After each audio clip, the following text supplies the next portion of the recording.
My name is Joe Peroni, and this is the Rise Above Project. And today I want to talk about the recent overturning of Roe v. Wade by the Supreme Court.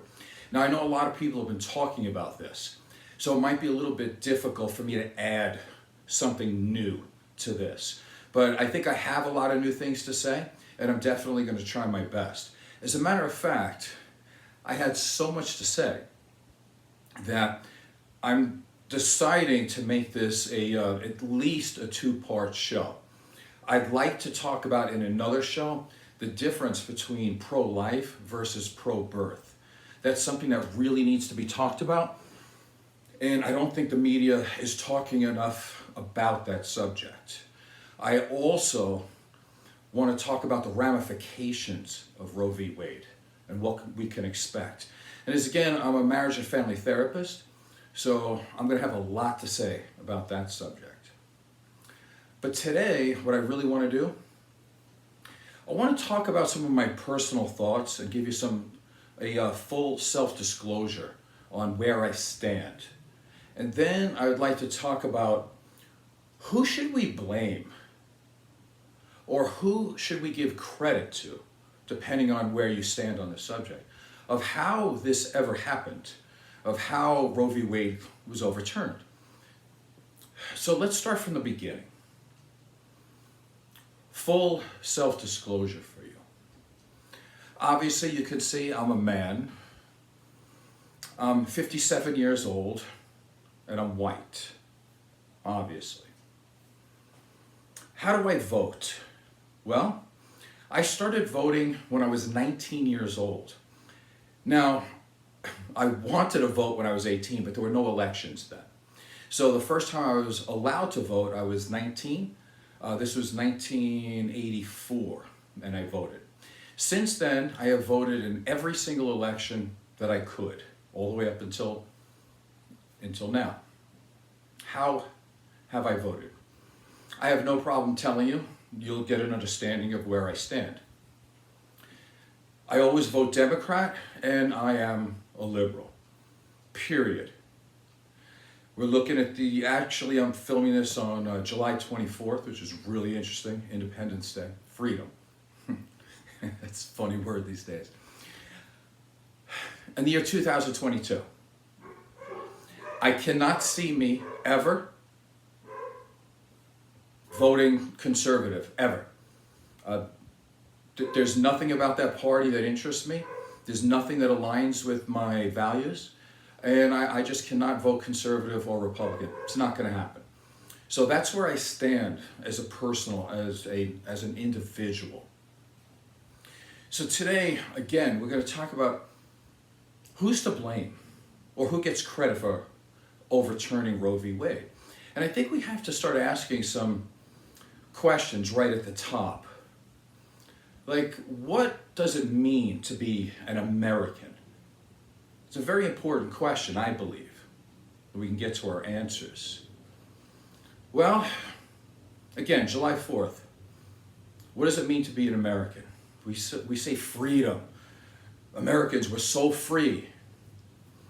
Well, if you look it up, the data doesn't show that America is the freest country in the world. As a matter of fact, we're not even in the top 10.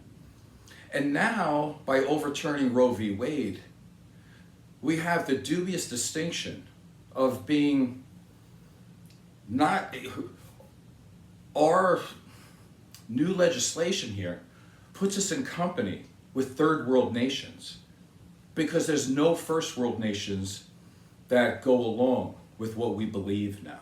So we've put ourselves in a third world nation status. So freedom, I think we lie about it. What else does it mean to be an American? Well, we always say American as apple pie, as Coca-Cola, Chevrolet. And then we can add guns too. We also have that distinction of having first world country, however many gun deaths we have, and guns are part of America. Now, listen, I don't care about apple pie, Coca-Cola, Chevrolet, and all this.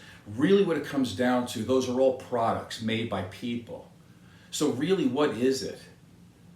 It's this massive marketing machine in America telling us that we gain our status by what we drive, by what we drink, by what we eat. And if we have a gun, it makes us powerful. It's all about fake, superficial status. Is that really what Americans are? I'll let you decide. I think you know what I think. So really, when we get down to it, what does it mean to be an American? I think we put capitalism first, meaning that we want to be individualists. We encourage narcissism, greed, self-interest, and we don't have a lot of care about encouraging collectivism, let's say, or education. Right now, again, the Republican Party, mainly anti-intellectual, anti-science party. And do we encourage caring about others? Listen, caring about others, empathy, compassion, it's interesting, but not necessary in America. It's mostly about status and making money. And we do tend to live by the golden rule, meaning he who has the gold rules. Now, I know there's exceptions to this, and you don't have to live up to that. I know that. Of course not. But overall, that's what America is. It's about making money. Are you a producer? And are you buying things? And if you're not buying a lot of things, or you're not producing things, you're not consuming things, we don't have a lot of use for you in America. So I think we do go by the golden rule. Here's another rule. I don't think women can ever be empowered in a country where they're not allowed to have control or autonomy over their own body. Now here's something interesting. Over the last, say 20, 30, 40, 50 years, women thought that they were gaining some control. They thought they were gaining some equality, a little bit of power. And they were, and they are. But why do you think they were thinking this, right? Do they have actual data to back this up? Were women actually gaining some power in the United States? Well, of course they are. Women right now earn more degrees than men. There are more women in medical school. There's more women in law school than men. Young women are outperforming men in every single financial category you can think of. Young women, and I mean 35 and under, are typically in big cities making more money than men. They have a lot to be proud of. There's been an increase in women running Fortune 500 companies and companies in general. It's good stuff. 60% of women identify as feminist. That's interesting. And more than 50% of women prefer to work outside the home. And I don't think there's as much of a cultural backlash against that as there used to be. So overall, when you look at this, one might think that we're becoming more liberal. We are in an enlightened paradise even, that equality is a thing. However, not so fast, not so fast.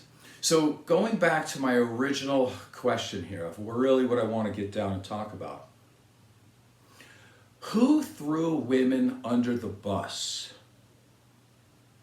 How did Roe v. Wade get overturned? Because you would assume that being equal would mean that women have control over their own bodies. And now that they don't have control over their own bodies, they're nothing more than cattle or chattel, you call them, in the United States. Again, very unique out of the first world countries. We are not actually a first world country in terms of that anymore. Really sick, right? We have the American Taliban taking over the United States. So who do we have to blame? Can we blame men? Well, of course we can blame men, right? Because not in terms of Roe v. Wade, probably, again, most men, more than 50%, are conservative Republican, and they're going to vote against women's rights. By the way, the Equal Rights Amendment for Women never passed either, by the way, which is really sick, but that's a whole other story. So yes, you can blame men, but can you really expect men to do the bidding for women? No, they like their power. They like it the way it is. They want to keep that. So here's the thing, if you're a woman, you can't expect men to do it for you. You're gonna have to take your power. And I would say take your power back, but you never had that power in the United States. So it's about gaining the power. And you have to clean up your side of the street. You can't expect men to do it for you. So back to the original question. And this is going to offend some people, but it is as is. So the Trojan horse that took away women's right to choose in the United States is, drum roll, here's the answer, white women. White women, that's the answer. You did it to yourselves. I know. It's hard to say, it's hard to hear. And now you want to be angry at me. But let me go back to why I told you about my self-disclosure. As a man, I have voted Democrat in every election I could. And knowing that white women almost always vote Republican against their own rights, that means for every man like me who goes out of their way to vote for minorities, to vote for women, and women are reversing it against themselves, how do you think somebody like me feels? It's even worse, right? More than 50% of white women voted for Donald Trump twice. Now, he lost the second time, but the first time, they voted for him. Think about this. They looked at Trump's demeanor, angry, nasty, not likable. They heard him speak. He shows every second that he's an unintelligent human being. Lack of virtue, lack of values, lack of respect for humans in general, but women especially. Pontificates about grabbing women's vaginas without consent, and yet they said, that's the man for me. I need that guy on my side. They willingly voted for him, a guy who openly hates women. And all of his policies are directed towards making women barefoot and pregnant and having no power. Now, there's a lot of talk about the patriarchy. I'm not saying it doesn't exist, because the patriarchy, I believe, does exist. And a lot of women complain about the patriarchy, and they should. But unfortunately,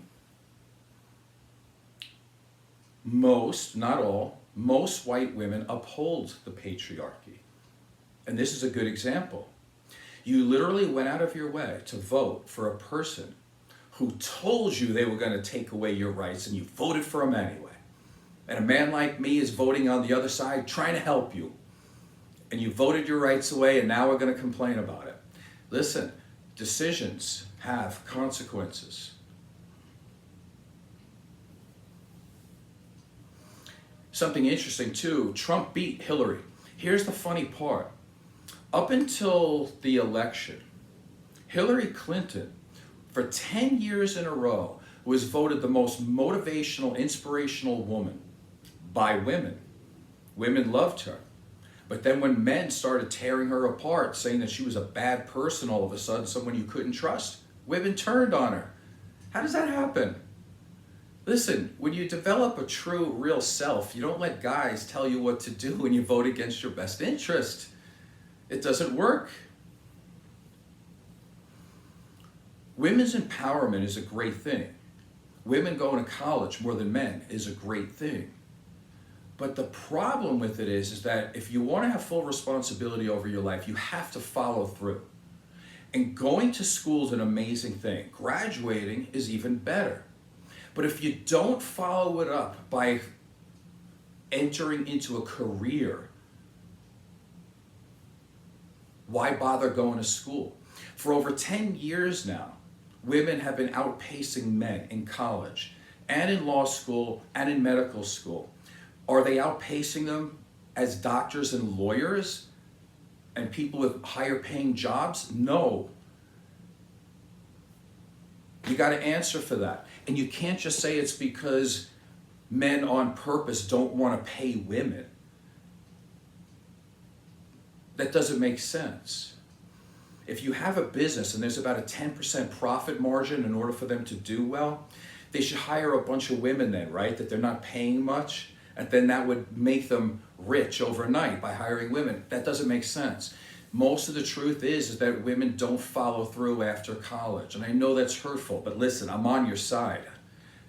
So I'm telling you, well, I can't tell you to do anything, but I would say highly consider that if you want to go through women's empowerment, it's not enough to pat everybody on the back and say, you go girl. You got to make it happen. You actually have to go out there and work and get a job. And stop getting attached to some bald, old, white, fat guy who knows how to pay for a sandwich or a couple of spa treatments now and then. You got to think more of yourself. Women did this to themselves. You have to follow through. So what I'd like to do now, well, you know what, before I do that, let me go on this tangent a little bit. Because as a marriage and family therapist, the first internship I ever had, I worked with sex offenders. And here's something else about upholding the patriarchy. I see this all the time. Women constantly attach themselves to men for whatever reason. You could say it's money, you could say it's power. But the fact of the matter is that white women don't see themselves as women as much as they do see themselves being white. They want to attach themselves to a white man so they have more money, so they move up the ladder. So they're white and powerful by proxy. And that's what happens. I've worked with sex offenders for over a decade, and it's beyond belief almost when I first started that almost 100% of the time behind every male sex offender is a woman who's going to defend him, even if the victim is her daughter. I see this on a constant basis. Does that uphold the patriarchy? Yeah, in the most disgusting way possible. Why? Because old, fat, bald, white guy with a job pays for your pizza, and so you're willing to throw her under the bus for your daughter. It's terrible. And this is the thing, you voted for your rights away also. So let me look at this article for you. The show's already 18 minutes long.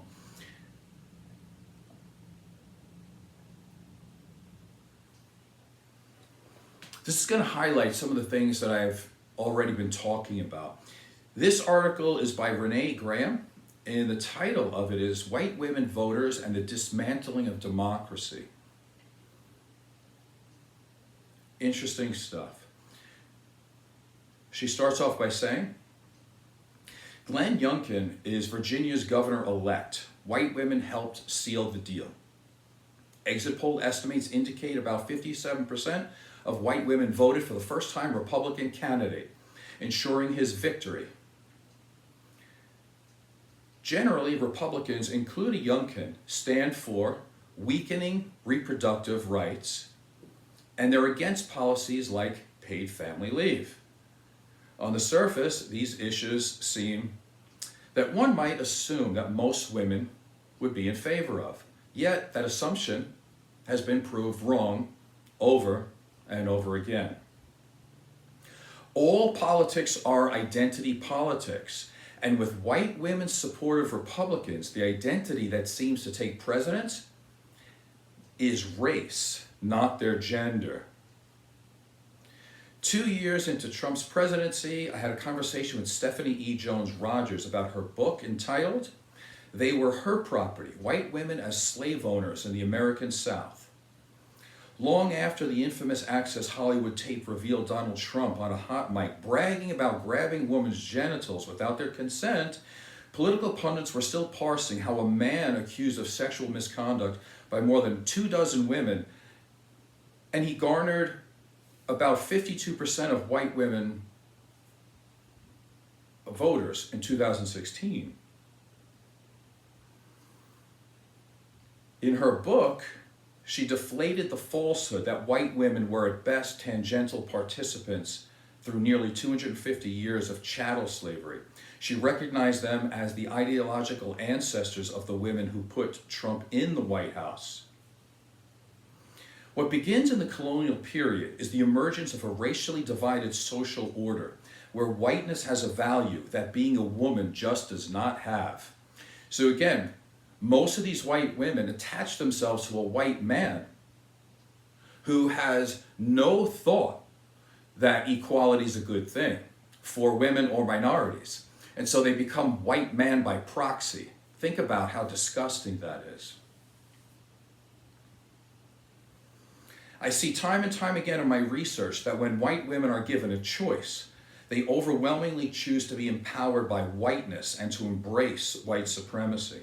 And that's why Michelle Obama missed the mark in 2017 when she said any woman who voted against Hillary Clinton voted against their own voice. Those white women who voted for Trump used their voice exactly as they intended. It just wasn't in a key that many were prepared to hear. Which is really interesting too, because there's been a lot of thought that a lot of these women,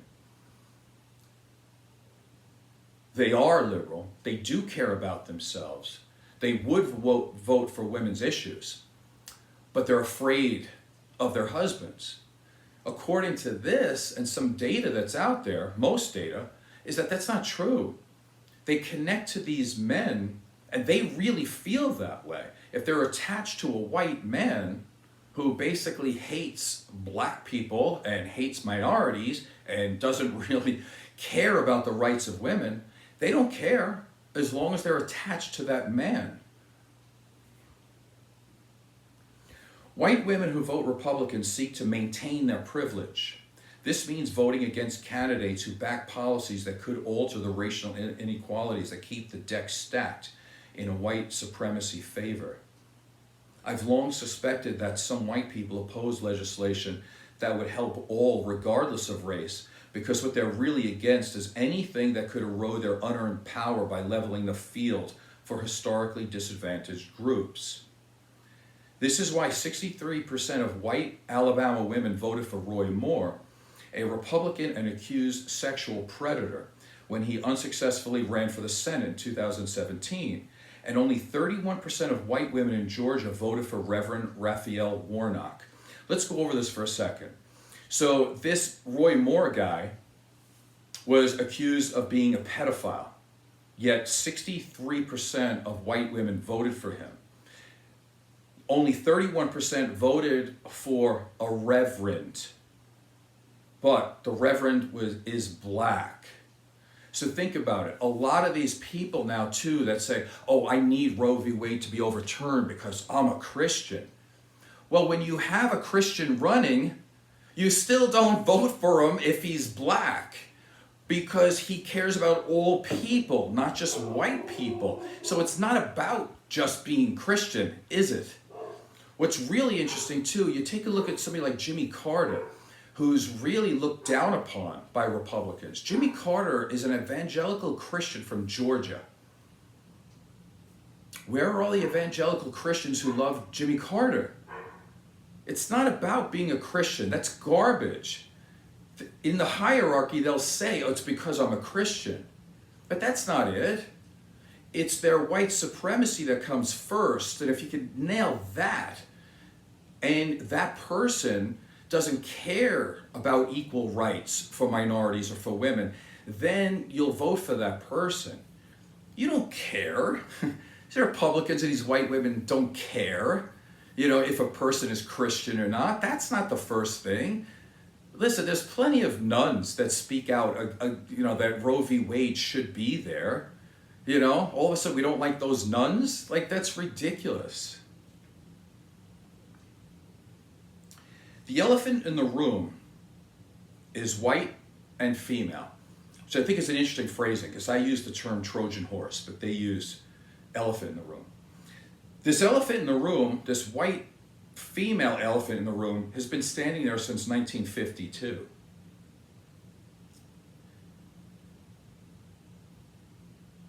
The result has been hiding in plain sight, obscured by a normative bias that women are more democratic than men.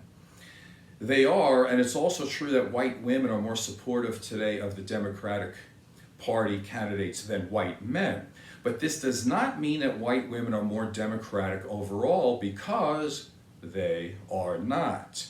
Now think about this. This is over 70 years. Only twice since 1952 has a majority of white women voted for a Democratic presidential candidate. Lyndon Johnson in '64 and Bill Clinton for a second term in 1996. Those are the outliers. Though they won their elections, John Kennedy lost a majority of white women to Richard Nixon, who's basically a racist, by the way. And Clinton lost that group to George H.W. Bush, and Barack Obama lost it to John McCain and Mitt Romney. Now let's take a look at Barack Obama for a second. He took over after George Bush. Now, we were in basically a recession or a depression at that time. When Obama took over, within about 11 months, things started to get better. We had 7 years in a row of prosperity. The stock market went up higher by percentage in his time than it did during Trump. The amount of jobs that were created were far more than what Trump created, and the unemployment was at a record low. All of that during Obama's time. And how did he get rewarded? By pulling us out of a recession and doing that and put us in an economic nirvana almost? White women voted him down twice. And think about it too. Obama's probably the best example of a family man as you can get. But white women looked at Trump and said, oh, there's the cheater. There's the guy that doesn't say one nice thing about women. Let's vote for him. Amazing, amazing stuff. With each election comes all the punditry over which party can win over the soccer moms, suburban women, or whatever euphemism is trendy for white women voters, as if they are actually swing voters. They are not. Some might be temporarily siphoned off for an election cycle, but white women are nearly as stalwart to the GOP as black women are to the Democratic Party. While GOP manufactured panic about unvarnished American history, or education is the new economic anxiety. We'll go over that in another show. Meanwhile, lies about the 2020 election, voter suppression, the erosion of reproductive rights, overturning Roe v. Wade, attacks on trans people, none of those were deal breakers for white women. Think about that. And neither was placing the perilous state of our democracy under further control of those fixated on dismantling democracy. The only thing surprising about white women's support for Republicans is that anyone is still surprised at all, because it's been happening for 70 years. It's amazing. Even when you saw the attack on our Capitol building, did you see any black people there? Because I didn't. Some were cops. That's for sure. But there were a lot of white women there fighting. You were fighting for your right to be treated like cattle. And now you don't even have rights over your own body. We have forced births in America. The Handmaid's Tale. It's not science fiction. It's science fact now in the United States, and you did it to yourselves. And I'm not doing it to be mean to say it. I'm saying we got to clean up your side of the road to fix this kind of thing. You have to take care of your side of the road first. Anyway, we're at almost 30 minutes, and I still have a lot more to say about this. Hopefully that wasn't too damaging to people, but it's an honest truth, and you got to see the truth. My name is Joe Peroni. This is the Rise Above Project. Hopefully that was valuable to you. Please subscribe. Tell a friend. Thank you.